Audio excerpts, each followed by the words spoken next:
Ecclesiastes 7:16-18, huwag kayong magpapakabuti o magpapakatalino ng labis. Bakit mo pahihirapan ang iyong sarili? So akala ng iba, pag godly ka, sobrang buting. Huwag sobrang magpapakabuti. Sabi niya, yung plastic ka na sa kabutihan mo, hindi na totoo. Yung konsentidor ka na, nakakasira na sa'yo o sa iba, ang OA mong kabutihan.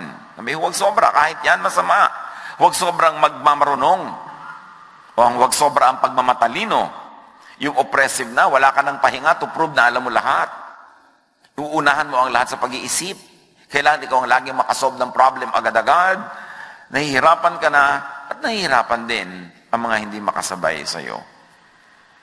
Verse 17, ngunit huwag ka rin namang magpapakasama ni magpapakamangmang at baka mamatay ka ng wala sa panahon. So wala dapat extreme.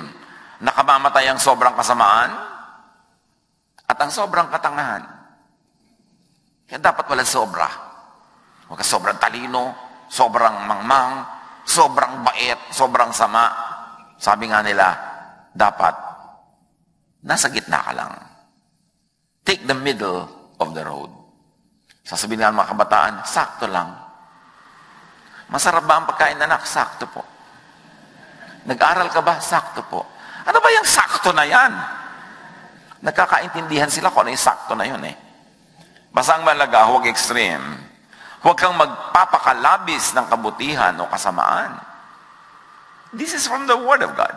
From the wisest man, blessed by God with the best wisdom ever. So huwag sobrang martir. Huwag sobrang magpaka-victim. Hindi natutuwa sa iyo ang Diyos. Hindi kanya likha para maging martir. Dapat sabi nga nila, sakto lang. At huwag ding sobrang sama.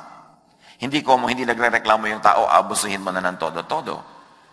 At sa pagpapatuloy ng Ecclesiastes, don't be an extremist. It is good to grasp the one and not let go of the other. Whoever fears God will avoid all extremes.